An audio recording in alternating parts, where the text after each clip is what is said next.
Hello, it's time to go again. It's been a crazy day. I'm not sure I'm able to sort this all out. I'll give you a picture of how things look in just a minute. But it's Monday night, Meldon Law Monday. That means I got a guy with common sense who takes it a little bit slower. When I get all confused, he straightens me out because he knows everything there is about football. That would be the man, the quarterback, Shane Matthews, will join us in the orange and blue room next. And later on, Franz Beard. Stay tuned. The Buddy Martin Show and Meldon Law Monday coming up next right here. For Buddy Martin, call him up and tell him what you're thinking. But be kind because he's doing the best he can. Better, stronger, faster. Mama says that alligators are ornery because they got all them teeth but no toothbrush. Hey, what if the voice calls while you're gone? Take a message. Bye. You ready, champ? I'm ready for this my whole life. I'm incapable of small talk. But that's why you love me, right? Kind of intimidating to be in the presence of so many great athletes.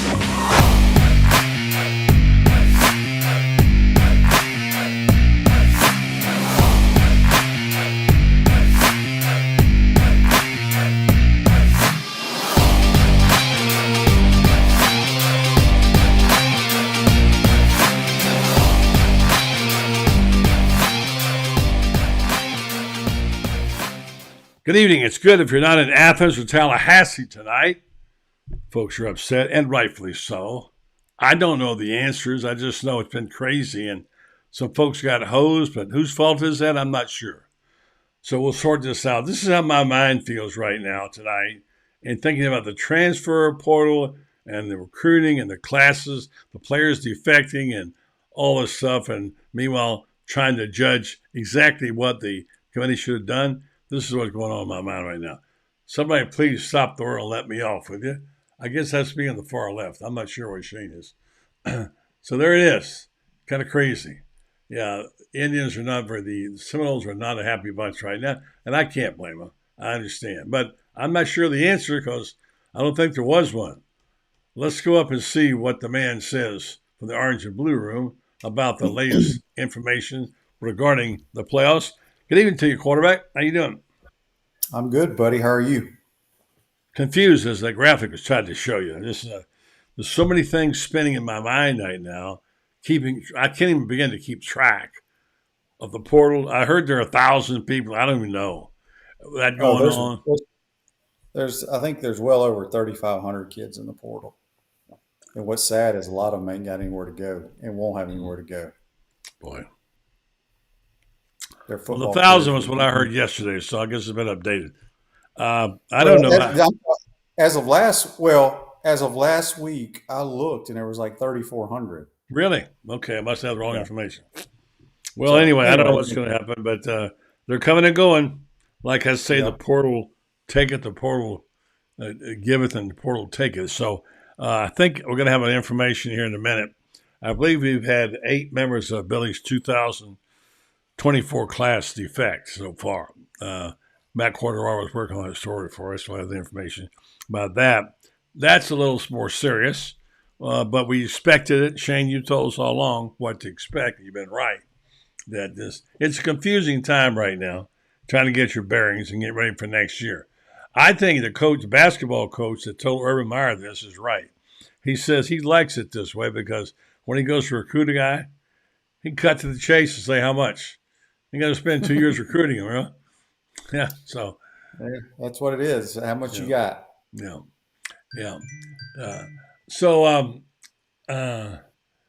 Jalen Farmer now is on the offensive lineman, according to Matt Corderar, working on the story.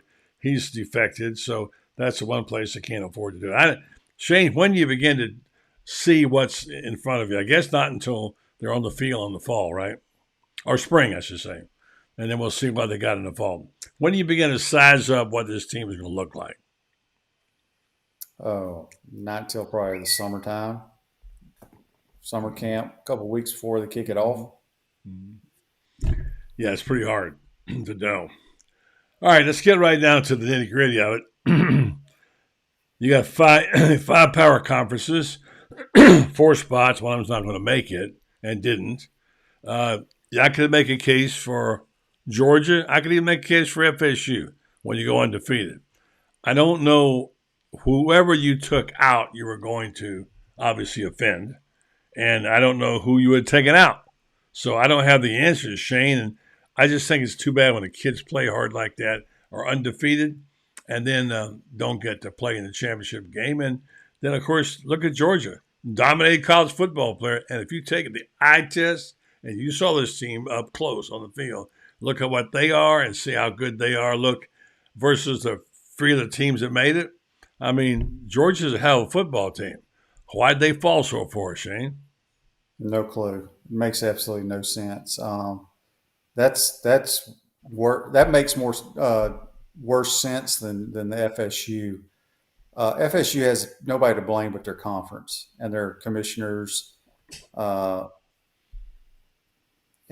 the 4 best teams, in my opinion, are Alabama, Georgia, Michigan, and possibly Ohio State or Washington. I don't know how good a Washington defense is, but those my eyes tell me those are the 4 best teams in America.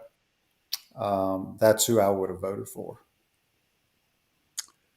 Yeah, I mean, I can't believe the team was number 1 fell all the way out of the top 4 with 3-point loss. It makes no sense at all. I mean, because they would be favored against everybody they played again. Right, exactly. I mean, the eye test tells me they beat anybody there except maybe Alabama in a rematch, but I don't know. Are you supposed to go with the eye test? Yeah, Georgia did some uncharacteristic things in that game. Silly penalty that backed them up 5 yards, miss a field goal by would have made it, and then they had the exchange on the reverse on the 11-yard line. But get Alabama a lot of credit, man. They played hard. It was a great atmosphere. But those two teams, in my opinion, are the best 2 teams in America. Let me talk to you about FSU and Georgia. It's great for Gator fans who want to inflict harm and pain on their opponents, and I get that. From a competitive standpoint, forget about where you're from. Which one got the rawest deal, Shane? I still think it's Georgia. Because they were certainly one of the 4 best teams in the country. Yeah, the strength of schedule, Florida State is like 56 in America. Mm-hmm. I heard them. They won all their games. You got to give them credit there, but they struggled at a lot of ACC games with Jordan Travis, and they did not play great against us or against Louisville. But in my mind, I didn't think they were one of the top 4 teams all year long in the country. So, well, to your credit, you've been saying that all along that they were not one of the best teams and weren't that good. But when you get I'm trying to tell the kids that after they go undefeated. So that's a heartbreaker for the kids. You hate to see that. I don't care what team you're on; it's tough to do. So I'm so glad to get rid of this system now because it really has been a clunker. I mean, we've dodged the bullet a few years before, and we've left out undefeated teams before. People say, oh, it's great. You get to see somebody get squeezed out like the Final Four. No, it's not the same thing. And I'm so glad they're going to a 12-team playoff next year. But I believe it was the commissioner of the ACC on the committee who voted against the 12-team playoff and therefore delayed it a year, which means he essentially knocked the FSU out of it by doing that. Yeah, that's what I said earlier. They have nobody to blame but their commissioner. Yeah. Now, you're still going to have controversy next year, probably figuring out who number 4 and number 5 are, because the top 4 teams get a bye. Yeah. So I'm sure there'll be some controversy there. Well, that's what makes college football. You used to have it back in the day, Shane, where you had, at the end of the season, you had 3 teams that were undefeated and nobody to solve it, The BCS was good, I thought, compared to what we had. And then I was just glad there was some kind of playoff after all those years. Can you imagine how ridiculous it was of not really having the bowl games played after the rankings came out? That's what it was. Back in the day, they played the bowl games. The rankings came out before the bowls were played. Can you imagine that? They didn't adjust them for the final results. If you were number one before the bowls, and you were a national champion, even if you lost your bowl game. So it's come a long way from that. I will say that. So, all right. So we're going to have Michigan versus Alabama, Washington versus Texas. You got any thoughts on those two games? Today, I'd probably go Alabama, Texas. That'll be a great matchup. I think Alabama's going to win the national title, which is crazy. Would that be crazy? I mean, how great is Saban? He's very good. I mean, this is probably his best coaching job, I think, from afar. I mean, I'm not around the program every day, but it seems like it. Jalen Milroe's been outstanding. He's just he's not a great thrower. He's a powerful runner, and he's tough as hell. I mean, he is so freaking tough, and I think that gets overlooked. Well, the Heisman came out, the finalists came out today. I filed mine. I voted today at 4 o'clock. I'm not supposed Don't to tell us who you voted. You're not allowed to, but I'm supposed to tell. But I'll just say this: all of mine were SEC votes, okay? But I only got one guy in the finals. Here are the finals: Daniels, Harrison Jr., and Nix, Penix Jr. are the finalists. I would think Milroe deserved a shot in there someplace, but that's just me. Yeah, well, I think it's going to be a landslide that Jaden Daniels wins big. Probably deservedly so, don't you think? Absolutely. Yeah. Shouldn't even be close. Well, you never know about these things. You hope so. I would say so. All right, so being in the ACC hurt the Seminoles, obviously, in the long run. Certainly when Clemson fell apart and what have you, and North Carolina, and the weakness of the league was, I think, cost them. And by the way, Clemson today Thursday fired their offensive and defensive line coach. I didn't know that. And Dabo's looking for somebody to blame. Can't be him. What'd they win? How many games did they win? 8? I don't know. I think they went 8-4. Somebody smarter than us will go down here and tell us.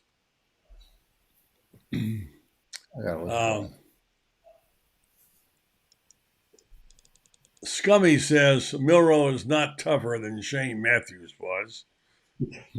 He's strong as an ox, too. I would think I'm sorry, I love you, Shane, but I think I'd take Milroe in that one. I'd take him, too, in a heartbeat. Yeah. All right, so let's talk about Florida football for a second. Let's have it down and dirty, all right? Let's discuss the situation where we are. Now, I just read something from Gatorade saying Billy was about to now make some blockbuster announcements. I don't know about that. That's what I read online, but who knows what you leave online. And I guess that means players. I get the feeling somehow, I don't know, am I wrong? There's not a sense of urgency about the portal like it should be. Do you feel that way, Shane? Not really, because it just opened today. But do you have the feeling something was going on? No, I don't get the feeling much was going on. Well, again, like I said, I have no feeling because we don't know what's happening. No, because we remember, don't. buddy, the Mighty Gators ain't the only team calling people in the portal. Yeah. So I don't know. I don't know what's going to happen. I don't know what kind of big announcements we're talking. But I feel like if I'm in the portal, you're not going to jump and hurry up and make a decision unless somebody offers you some deal that is just astronomical, right? So if you're a wide receiver that's got good tape and has been a good player, aren't you going to field all the calls and for a couple of weeks and then kind of decide where you want to go? Yeah, they're going to leverage it. So what do? Sit back and wait for the leverage to take place and then jump in at the last minute? Put all your money on 2 guys or something? What do you do? If you're making that call. I don't know. I have no idea because I've never done it. But Shane, you're a card player, aren't you? Well, I would try to throw as much money at every damn player you can. If you got it. we need to find it then, or act like you got it. We may not have it, but tell them we got it. That's what Miami did. Didn't work out too well for them. Yeah, you gotta walk in like you got chips in your bag, and make some. Because if you get a couple of good ones early, that attracts other people, like Lagway. What do you suppose Lagway is going to make in the NIL? Man, I would assume, yeah. And and he may not even play the first year. Yeah, you got to pay him though, regardless. Shane, be honest. What's the most money you ever got handed to you as a player? $100? That would be $0. You never got a dollar? Never got a golden handshake? I didn't get $1, buddy. Well, good for you. Well, it ain't good for me. Hell, I could have used it. No, but I'm glad that you're not saying it was integrity. You're saying no, I would have taken it. Trust me. Well, you had a little side hustle, so I know. So make $1 so you can buy yourself a hamburger. Yeah. I mean, we didn't have any of that cost of tuition. What is that thing where all the players cost of attendance? Cost of attendance. Yeah, we had nothing. We had nothing. Yeah. Your old coach threw his wallet up on the table, though, in Destin one year and said, we need to pay these players out of our pocket. Remember that? Yeah, I was long gone, though. I know, but he still did it. He still did it. I mean, he was fighting for the players, and he said, I'm going to take the names of the people who don't participate in this and give them to the media. That's what he said. Don't you know he pissed off a few coaches? I'm sure. Yeah, I'm sure he did, too. All right, so here's who I got. I'll check on this later. This offensive lineman, Farmer, is decommitted. Jalen Farmer. I don't know. He spent 2 seasons with the Gators. Decommitted. Then we got Connor McClellan, Wilson Brown, Savian, how you pronounce it, Douglas and Herman, who are decommits. So it's happening. Yeah, a lot of those guys were never going to play anyway. Yeah.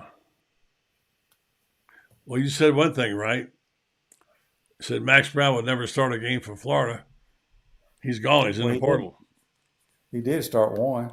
No, after that. So he never started another game for Florida about last week on the show. Yeah, it'll be interesting to see if anybody gives him an opportunity. Mm-hmm. He's got some chops. He played a little bit. Now, here's one thing I want to. This is my biggest gripe on the committee. I'm going to tell you this, that you think about it. I'm going to go play Meldon Law spot, come back, and ask you to comment on it. I know this is a difficult job for the selection committee. I would hate to have been on it. I'm not sure what I would have done. But the thing that bothers me when you say, well, they couldn't vote FSU in there because of the quarterback.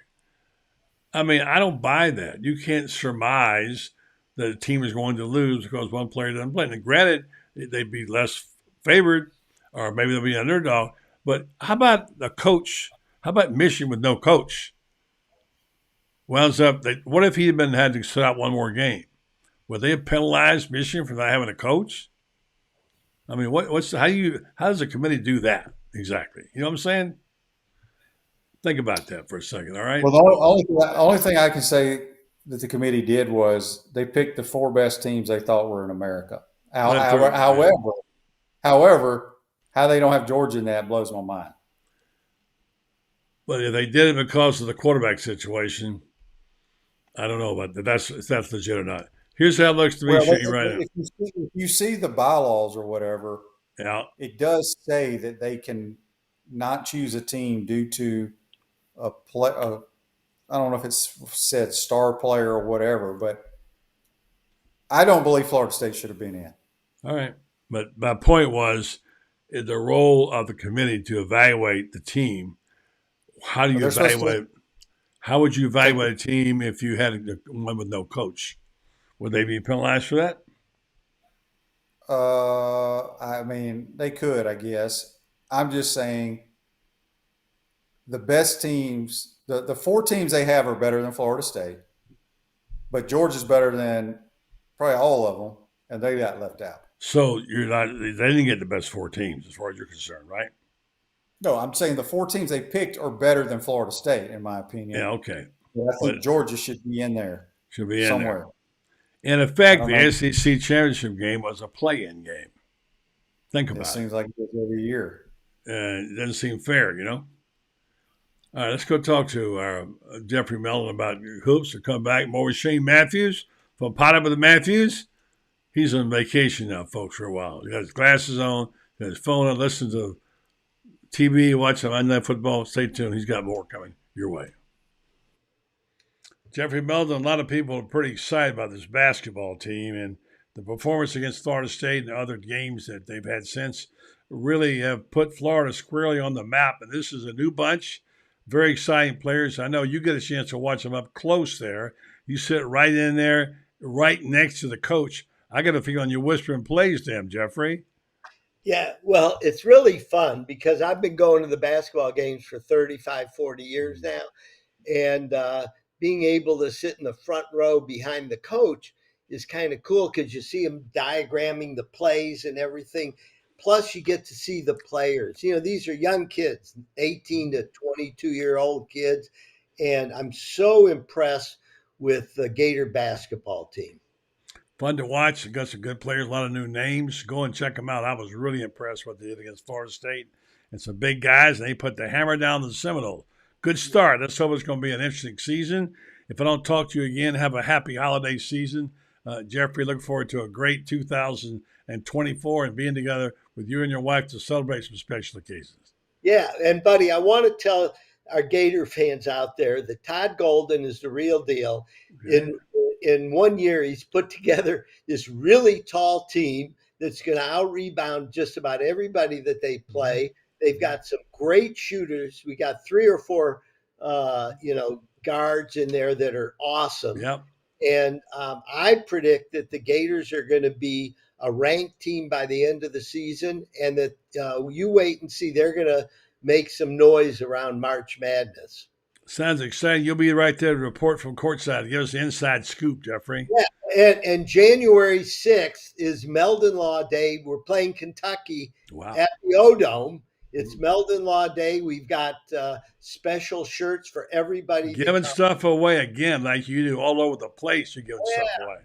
But it's going to be it's Kentucky, buddy. What do you got to say? What are you going to do? Be a big night.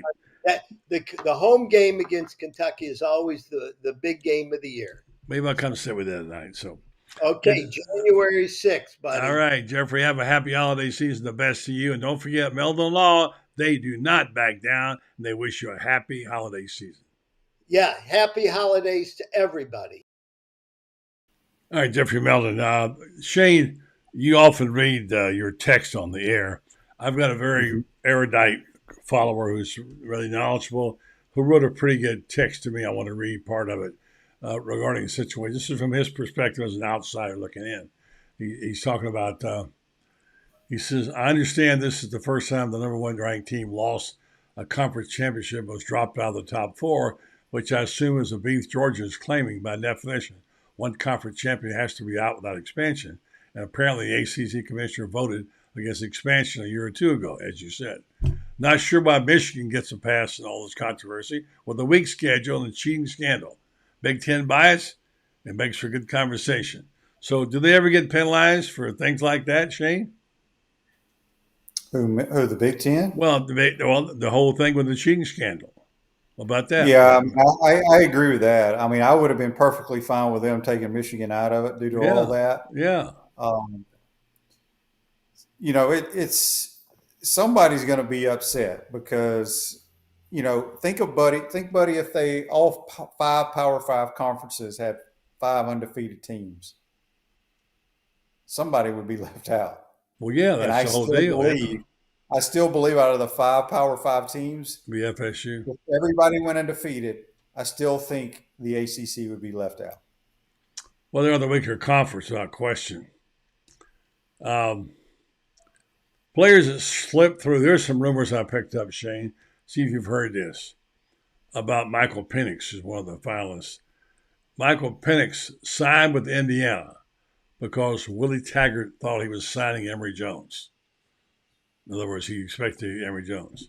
FSU brought Penix and family in for official visit, Penix left campus without an offer from FSU. Night before, this guy said, I talked to Taggart about 12:30. He said, gotten off the phone with Emory Jones. He felt like they had him. Penix was offered by FSU and signed with Indiana. Emory Jones signed with Florida. So that's kind of those little things that go on behind the scenes. Guys that you almost get and don't. And a little, I call it turn of the leaf, my dad called it.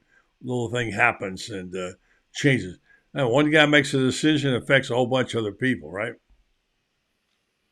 Yeah, especially at the quarterback position because you only sign a couple of them. Yeah. I thought Michael Penix.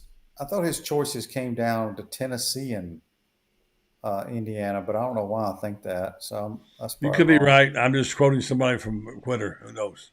Yeah.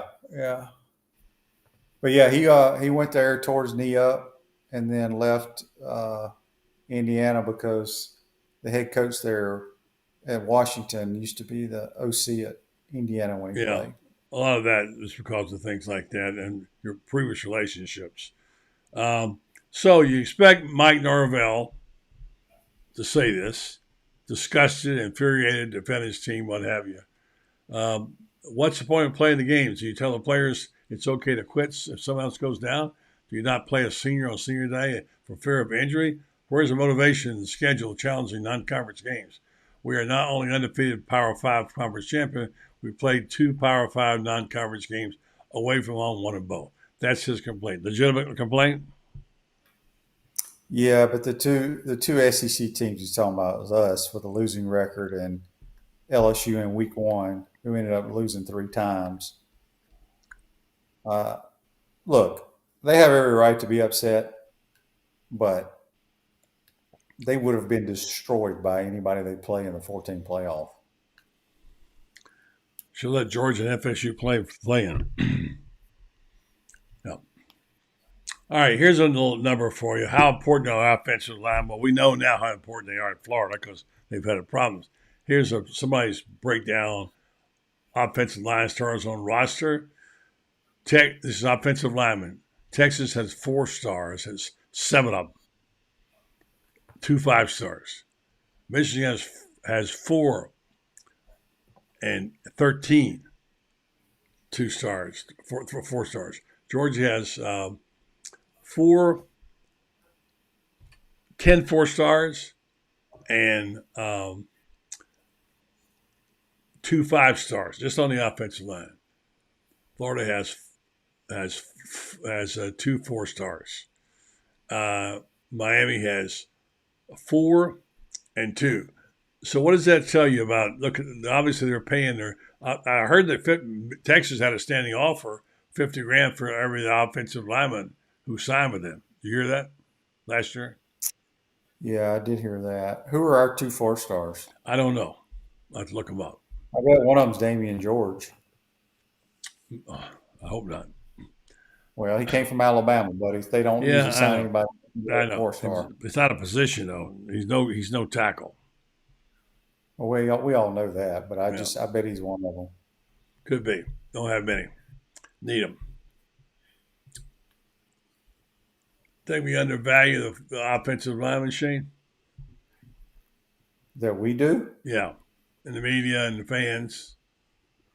Oh, I mean, yeah. I mean, the SEC is a line of scrimmage league, but I'm just as guilty as anybody. When I go to practice, I don't watch the lineman because you can't tell if he's going to be worth the beat until he plays in the game. Yeah, for sure. For sure. All right, Shane, it's basketball season. I know you follow basketball. Looks like Gator basketball team took a little bit of a dive here recently. They were playing good. Give me your thoughts about the Gator basketball team. Well, they're at 4-3. They'll win tomorrow night. Had a couple of games they probably should have won. I think they're extremely athletic. Yes, they are. I think they're a lot better than what we've seen in the last few years. But does that mean you still make the tournament? Who knows? I expect this team to make the tournament. But time will tell once we get an SEC play, man. There's some good teams in the SEC. Yeah, there are. Who do you like in the SEC? I watched Kentucky the other night, buddy, and they're one of the better Kentucky teams I've seen in the last 15 years. Yeah, I agree. They played really They're good. extremely, extremely athletic, and their point guard, his name is Reese Shepard. Mm-hmm. His dad's Jeff Shepard played a couple years after I graduated for Kentucky. But he's just in complete control, can do everything. But they got athletes. Tennessee's solid. They have trouble scoring. Arkansas is a good team. Florida's got an opportunity. Just got to find ways to win games. The great coaches, whether it's Cal or Saban, even though Kentucky didn't look like much first couple of games, they got that fixed in a hurry. Just like Saban, his team didn't look very good the first part of the year. Look at him now. The great ones know that these guys are a work in progress and can take a 3-star and make him a 4-star and make a better team out of it, Shane. Well, that's true, but they're not taking any 3-stars at those two schools. No, they're taking 4s and making them 5. I get it. Whatever. Yeah. Yeah, well, Kentucky has nothing but 5 stars in basketball because they get nothing but McDonald's All-Americans for the most part. Yeah. But still, when going on the road in basketball is very difficult in college basketball for some reason. It just blows my mind how difficult it is to win games on the road. You like what Todd Golden's doing so far? I do. I think he's 20-20, isn't he? Yeah, I mean, there's people going to complain. I mean, I just like the way they played this year. Yeah. Now, they only played 7 games, but they're just more fun to watch. They are. I like how they run. I like how they rebound offensively. Their offensive rebound has been remarkable. They crash the boards. Sometimes they need to shoot a little bit better, but I think that the tournament potential is there. So we'll ask this next guy. He's up behind you, Franz Beard, and see what he thinks about it. Hoops is his beat. Francis, you stand by. All right, Shane, tomorrow morning, who's on the show? Oh, that would be Buddy Martin and Graham Hall. We're going to get Graham, give us an update on the portal and all that nonsense. Yeah, good. Why did you yawn when you said Buddy Martin? Well, what were you yawning when you said that? It's Buddy, you're a night owl. It's 9:30, buddy. I've been up since like Shane. On off nights, I go to bed at 8:00. Okay? There you go. Yeah, so good. And you go to bed probably at 7:30. Nah, I'm a 9:30 guy because I get up about 5 or 5:30. Yeah, you are early riser. Yeah, for sure. Well, I'll be up early tomorrow. Pot up with Matthews. Honored to be on.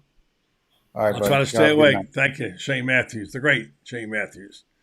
All right, folks, stand by for a second. We got in the Orange and Blue Room. Franz Beard will tell us. He'll keep us up to date on what's going on with the portal, hoops, what's going on with, I'm sure he's got an opinion to share about FSU and Georgia being left out. He's not crying crocodile tears about either one of those, I guarantee you.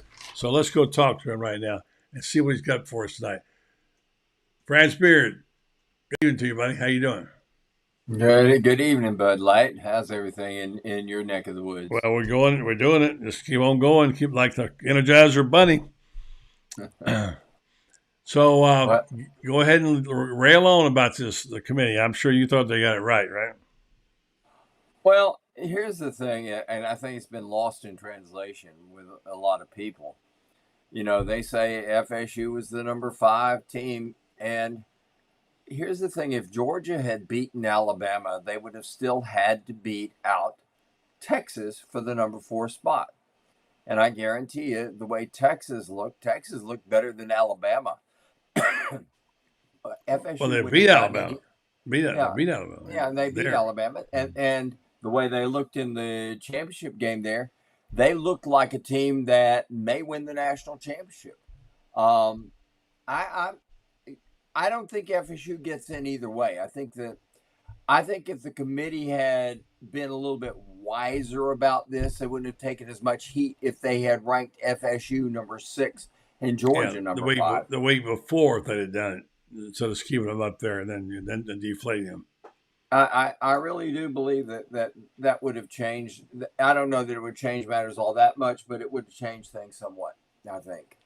But is it, with Jordan Travis, FSU's a no-brainer. He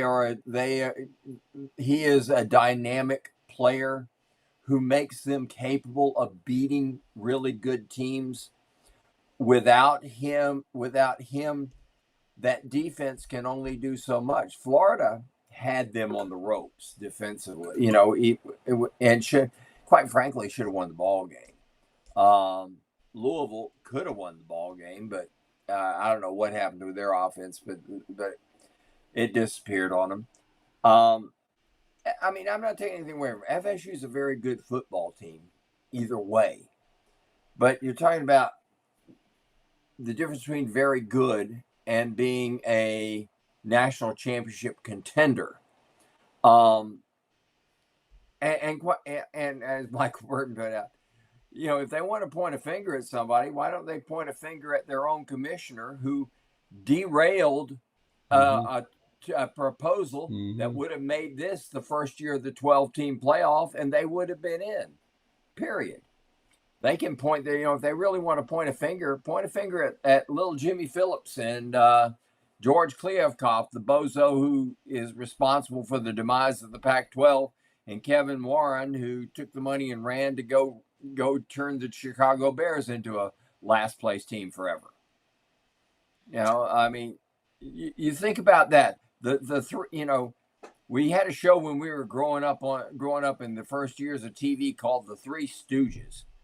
Well, the modern day version of it is Kliavkoff, Kevin Warren, and little Jimmy Phillips. And we had on the movies first, then the TV. Before you were around. Look what those three guys did, and they cost. This would have been the perfect year to have a 12-team playoff when you think about it. Yeah, what happened? Yeah, because of him, they didn't get it. It would have been an outstanding year. Oregon would still be in the playoffs. Look at it. They would have had Ohio State and Penn State would have been in it from the Big Ten. Liberty, imagine that. Yeah, would have been in there. FSU would have played them. Would have been in the playoff as an undefeated team. Here's the thing: if Georgia beats Alabama, this still, FSU. There would have been a bigger case for FSU had Georgia beaten Alabama, because then you could have had the fairy tale scenario of 4 undefeated teams duking it out for the national championship. But with Alabama winning, that changed matters. But even so, like I said, they still would have had to choose between FSU, unbeaten, and Texas, even if Alabama had lost. And quite frankly, of all the teams who played on Friday and Saturday, the team I was most impressed with was Texas. Sark's got it going on there. Yours is playing good now. They are good. They got talent. What I like, buddy, I don't know if you saw their wide receivers, but their wide receivers I did. They're catch good. the ball, They're and really it's all good. of a sudden they've got afterburners, and it's like they've got a gear that nobody else has. I have not seen wide receivers who, once they make the catch, get the kind of separation that those guys get. I noticed that. You're right. And their defensive line, really, really, really powerful. I was more impressed with Texas, even though it's against an Oklahoma State team that didn't have a chance. But I was more impressed with the way Texas played there than I have any other game since they beat Alabama. I mean, that was a clinic. And good preparation and great offensive execution. And this was the day I decided that Quinn Ewers is going to be a good NFL quarterback.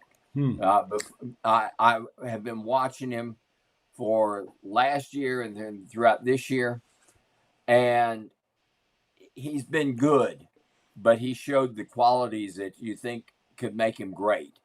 in that game with I West almost Virginia. forgot about him when he got hurt. Oklahoma State. Yeah. He looked a lot. He looked better. He looked like he returned to the old form. Hey, let me ask you real quick. We got so many ways to go. By the way, this is a graphic we made earlier. I'm thinking about all my head spinning around with all the portal stuff and the playoffs, whatever. This is what my brain looks like right here. trying to figure it out. What's going on there? I think he might be in there someplace. One of those guys. I'm not sure. Yeah. Oh gosh. Let's talk for a second about the Gators who left, who they've lost in either with the portal or whatever. Apparently, what we're hearing now is, according to Matt Cordero, his latest story is now being posted on Gatorbait. If you're not a member, you ought to join it, folks. Check it out. Let's see here. We know we lost Farmer, right? The offensive lineman, right? And then also, go ahead. What were you going to say? Up until I went to the gymnastics thing. Prior to that, I had him with Herman, Douglas, Max Brown, Will Norman, Kamari Wilson, Jonathan Odom, Ty Chowkow, Bowman, Mihalik, Keenan Landry, and Andrew Savania. Those were the guys I had. Yeah. Did you say Kendall Jackson? They missed on him, actually. Well, he's a recruit. Right. So, no, I'm talking about transfer. Okay, I got you. Commitments, okay. All right. Yeah. All right, so that sounds like you got the updated information. Florida Florida hasn't lost as many in the transfer portal as some. Kentucky's lost 1, 2, 3, 4, 5, 6, 7, 8, 9, 10, 11, 12. Kentucky's lost 12. Vanderbilt's lost, I think, like 14 or 15 now. They've lost all 3 scholarship quarterbacks, both starting wide receivers. Mm-hmm. Talk about getting hit hard. And, they're bleeding. They are absolutely bleeding people at Vanderbilt. Kentucky, Arkansas's lost about 12 or 13. And they're holding their breath about KJ Jefferson, who, he's got 3 choices. He can go to the NFL, he can stay a year there, or he can transfer out. The question is, does Bobby Petrino want to work with him? Bobby Petrino turned Lamar Jackson into a Heisman Trophy winner at Louisville, but Lamar Jackson had accuracy, can throw with accuracy, and KJ Jefferson reminds me a lot of Matthew Reed. I don't know if you remember Matthew Reed from Grambling, buddy, but Matthew Reed is a guy that once at the Gator Bowl in the World Football League game for the Birmingham Americans, I think their name was, had a wide open receiver at midfield, and he was throwing from in the end zone, and the ball landed on the Jacksonville 20. Oh. His slight overthrow, shall we say? Oops. And KJ Jefferson is the kind of guy that now he will be accurate on his deep throws, but his 15-yarders tend to sail 20 and 30 yards over. Well, he's got power, and Lamar had speed, And he's just a big guy. He's about 240. Yeah, he's 6'3", 6'4", and about 245, 250. His Tebow is, Yeah, but he doesn't have Tebow's instincts. No, and he's got the physical power, but Tebow, if you remember, Tebow didn't miss many passes in his time. Well, actually, he had a high percentage of completion rate. It was the most accurate player in Florida, I think, wasn't he? Yeah. Well, here's the thing that I always noted about Tim, buddy, was that offense was designed to give Tim a window about like this to throw in. In the NFL, that window gets to be about like this. And Tim was never going to be a guy that could fit the ball in those smaller windows. You give him a window that's 3 feet, 4 feet wide, like he always had in Urban's offense and the offense that Mullen called, he could make those throws all day long, and he did. He made some pretty remarkable throws. If you remember, we're walking with Brent Musburger after the 2008 National Championship game that morning after, and we're talking with Brent Musburger, and Brent Musburger said he made 3 throws I never dreamed that he could make. You know, in that game, one of which was he made a throw for about a 24-yard gain to David Nelson. That was just an absolute dart, you know. But I don't think KJ can make those kind of throws. I really don't, or at least he hasn't shown the ability to so far. Yeah. That could change. You know, that could change. Yeah. But the portal is wide open. Have you heard anything at all about any rumors? Anybody? I mean, at this point in time, I wouldn't believe anything I heard. Well, let me just give you a quick rundown of some of the guys that are gone. Let's see. Tyler Buckner, who transferred from Notre Dame to play quarterback at Alabama, is transferring back to Notre Dame to play lacrosse. Okay. Arkansas linebacker Chris Paul is in very, very high demand. I believe that Florida has been in touch with him.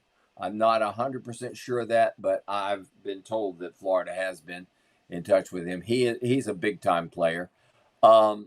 Auburn has lost this big-time freshman defensive lineman that Florida was after last year, Stephon Johnson, who's a 6'3", 337-pound nose tackle.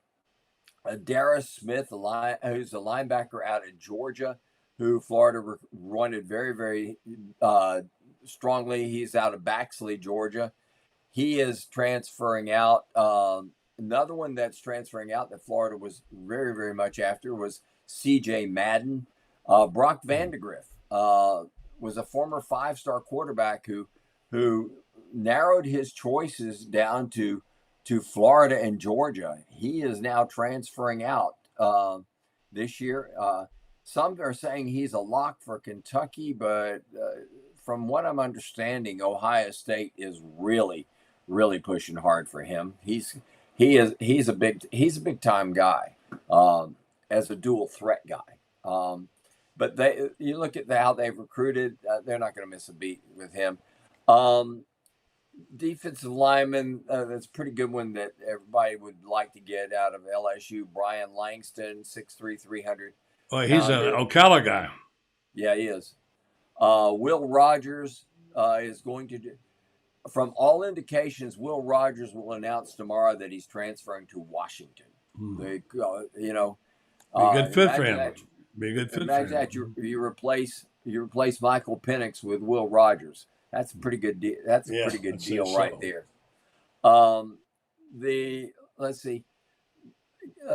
Freshman linebacker is really good, transferring out of Missouri. Xavier Simmons, 6'2", 242. Good defensive back, Asheem Young, transferring out of Ole Miss. South Carolina is just losing them by the droves. The guy that should be interested, Florida needs to pursue him with everything they can, is the guy who was injured all this year named Juice Wells. And he is an absolute stud, buddy. And Florida definitely needs to go after him. Tennessee has lost not a couple offensive linemen.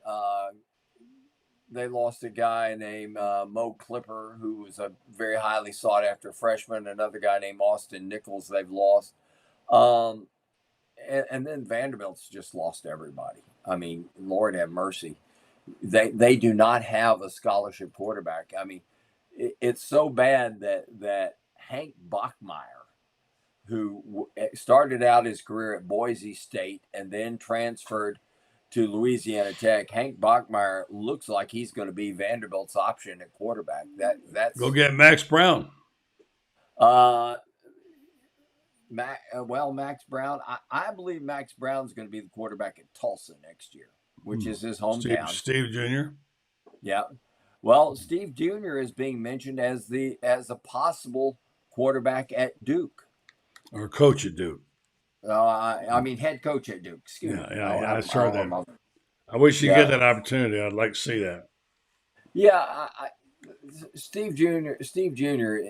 His time has come, and he's waited his time. He's a good one. And good training. Coach on some great coaches. Well, and here's the thing, buddy. Wouldn't it be something if he goes there and he says, I'm going to bring in, he's going to do a Lane Kiffin. Lane Kiffin, Kiffin brings his dad in there to work with their defensive coordinator. Yeah, he might. And, that's a possibility. Yeah. I'll give you a name that Sean Spencer, by the way, is now the new defensive line coach at Texas A&M. He was formerly at Florida. I'll tell you somebody who is out there who I would like to see. I would really like to see. All right, hold that thought. We'll tease that, and then just give me this quick read. You can come back and tell us who that person is. Franz Beard giving it up tonight. All that good stuff right there. I want to tell you about Titan MRI. Worth a short drive to Gainesville. Insurance is no problem. You can pay with cash or card with same-day scheduling. Start feeling better today because Titan MRI is North Central Florida's premier independent MRI facility. Come see why hundreds of patients are visiting our Gainesville location from Ocala, Marion County, the villages all over. That's TitanMRI.com. All right, what's the answer to that, Franz? I'm sorry, I lost my train of thought there. Where was? Sean Spencer has been hired to coach the D line at Texas A&M.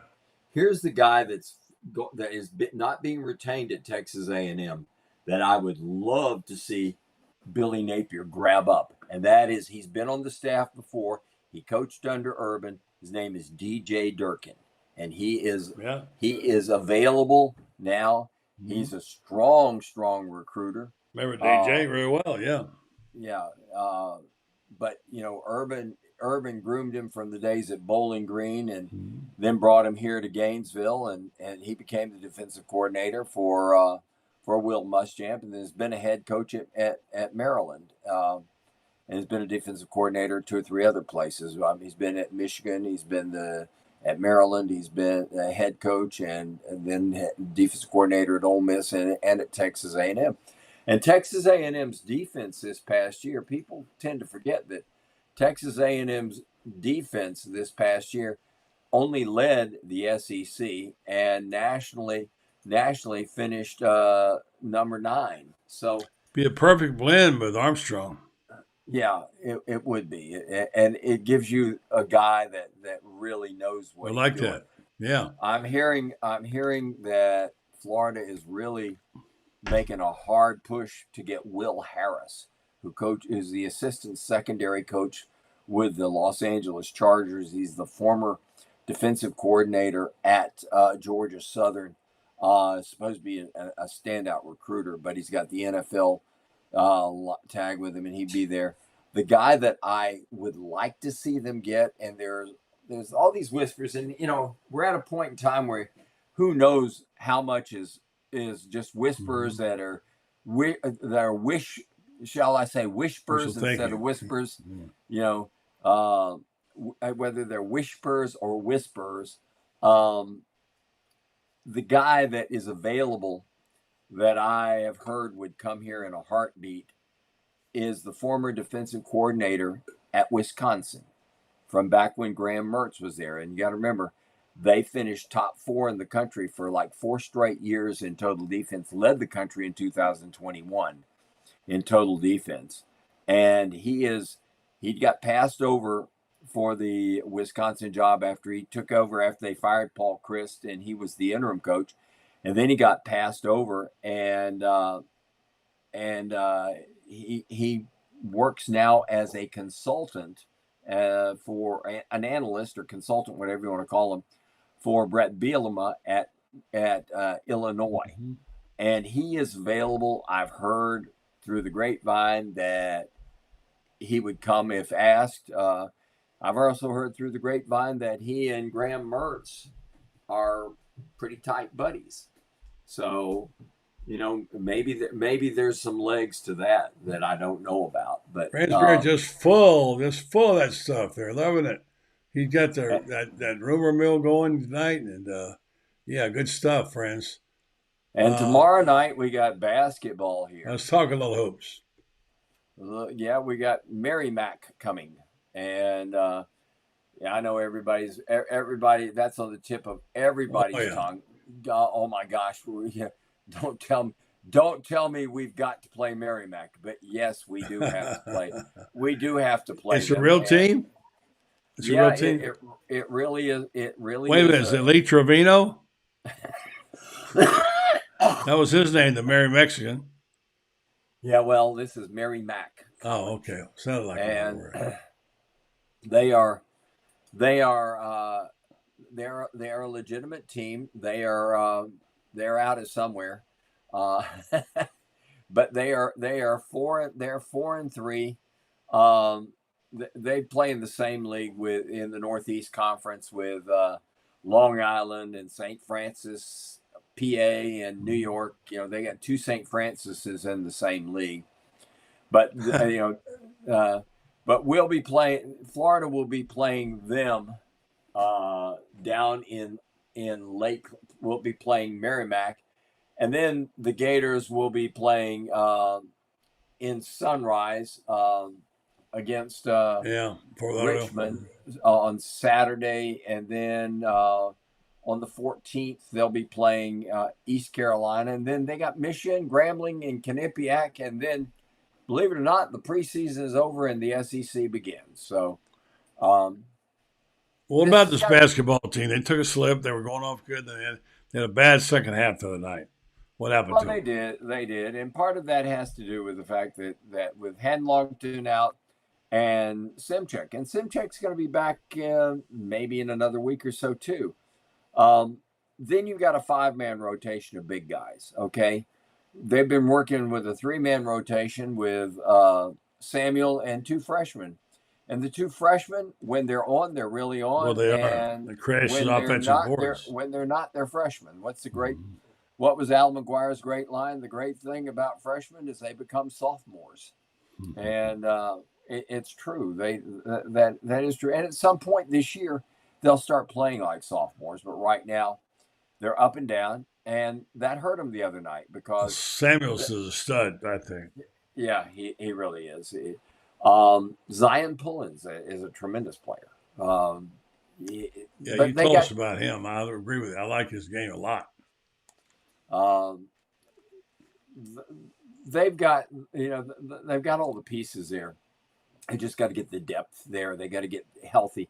You got to realize something. He has yet to have a full roster for any of his 3 losses. Really? You think about that. Lost 3 games without a full roster. I mean, my goodness. I like to think they're going to be really, really good when they get everybody there. They've got shooters. I like the shooters a lot. I like what they can do defensively when they've got Handlongton and Tyrese. And then you throw in Simchek, and Simchek is 6'10", 250. And if nothing more, he gives you 5 banging fouls underneath. That's a big got some height on that team, man. I'll tell you what. Yeah, well, you can't teach tall. And to think about it, next year they're going to have the 7'6" kid in here. Then we're going to really be talking tall. Wow, yeah, for sure. Imagine that 7'6". Micah Handlongton could get posted up. At 7'1". Yeah. But this is a good ball club, and this game with Merrimack, this is a really good team to be able to play. Yeah. Then they're going to play down in Sunrise. They play down there every year. And they're playing Richmond, which is Kevin Hovday's, who's the assistant coach. That's his alma mater. And Richmond's a good, solid program. They make the NCAA about every other year, etc. So, the way I look at it is Merrimack should be a win. Richmond should be East Carolina. Then they get Michigan, which will be a big game. Then Grambling and Quinnipiac. So that's fine. They should be no worse than 9-4. maybe 10-3 when they head into the SEC schedule. And you know who the first game is on the SEC schedule, don't you? No. The Wildcats. Okay. Yeah, January 6th. That's Meldon Law night. That's right. Yeah. Imagine this. We've all, for years, this is how screwed up schedules are now. For years and years and years, Florida and Kentucky last game have been the last game of the year. It's been senior night has been Kentucky for each one of us. Florida is senior night at Kentucky. Kentucky is senior night at Florida. And this year senior night is going to be none other than Alabama. Why? Well, that's a good question, but that's how they scheduled it. So, our schedule, our SEC schedule is Kentucky. Then we're at Ole Miss, and Ole Miss is unbeaten right now. Then we get Arkansas. Then we get Tennessee. Then we get a good Missouri team. Then Mississippi State, Georgia, and Kentucky. That's January. January is going to be a brutal month for us. But I think this is a team that's got the depth to play those kind of games. Last year, you got to remember, if Colin Castleman got in any kind of foul trouble or when he got injured, it was lights out for the Gators. They really had some struggles. But this year, you got the size to go with it. And by the way, Castleton is on the Lakers roster. So is, believe it or not, Alex Fudge is on an NBA roster. Wow. Is that a shock or what? Wow. I mean, that ranks right up there with Buddy Martin coming out of retirement to quarterback Ocala High School one more time. Yeah, I could do that. I'm ready for it right now. Okay, Franz. Yes, go ahead. I'm sorry. But I'm hearing that through the grapevine that from Xavier Phil-Simes, who's the 5-star safety, right, who is committed to the Gators, and right, everybody's after him, but he has held steady with his commitment, which could change. You got 16 days till signing day, but we're pulling the full staff court press on him this week. And as I understand it, Austin Armstrong has said he will be there with the new secondary coach. Who do you think will be? Who will it be? Do you know? Well, Will Harris is right now. Everybody seems to think that is the front runner for the job. Buddy, I don't know. It's a crapshoot. I know it's hard. This is one that, for whatever reason, I mean, he's got the NFL connection. He was a defensive coordinator someplace. This is one that just doesn't sound right. I don't know what it is about it, but it just doesn't sound right. There's Jeff Burris, who's the secondary coach at Louisiana, who Billy hired before he came here to Florida. I'm not sold on him. Rod West, who's got connections to Gainesville because he's the defensive coordinator at Appalachian State, and his wife is Marcy Hampton, who was a 3-time volleyball All-American for the Gators. After watching what Troy did to the App State defense, I'm not, that would be a tough sell for me. Troy's got a really good football team. I'll tell you what. Some of these Sun Belt teams are no bargain for anybody. And I don't know if anybody. One last thing, I don't know if anybody happened to catch last Friday night, Liberty and New Mexico State. I did not. Liberty is 13-0, coached by Jamie Chadwell, who was at Coastal Carolina, and they are going to play in a New Year's Six game. Okay, if you can believe that. Yeah. They are 13-0, and I got to tell you what, they got a funky offense, and whoever gets them may end up wishing that they didn't. I'm telling you, this is a good coach. Chadwell's a good coach. Yeah, he is, and a lot of people had thought, buddy, that he was going to get wooed by one of these big time programs and everything like that. And he still may because Duke's still open, and I think Duke's the big job right now. That's of all the jobs that's still open. I think Duke is the real deal on that. Yeah. But you got Liberty playing in a New Year's Six game, and that's just hard to fathom for anybody. And they're playing Oregon, and I think Oregon will win the ball game, but I got to tell you what, I think Liberty will score some points and make it fun. Liberty's got this quarterback. They've got Caden Salter against New Mexico State, the same New Mexico State that blew out Auburn. He threw for 319 yards and 3 touchdowns and ran for 165 yards and another touchdown. Yeah. All right, well, here's your final question of the night. And I'm going to do this read on Rinstar while you're doing it. Gator Made is one of those sites that they don't make wild speculative things. I just read before coming on the air that Billy Napier had a bombshell he was going to drop and was going to announce it in the next 24, 48 hours. I want you to think about that. Tell me what you think it might be. When we come back, we'll close out the show with Franz telling us what's the next big shoe to drop for Billy Napier and the Gators. First, I want to talk about Rinstar Medical Research. With a proven reputation as a high-quality clinical research facility, they bring cutting-edge research trials to account in areas like Alzheimer's, dementia, psoriasis, osteoarthritis, migraines, fibromyalgia, along with many other conditions that affect us right here in our community. Since their inception in 1998, Rinstar has brought in more than 700 clinical trials, continue to partner with prominent pharmaceutical and biomedical companies throughout the medical industry.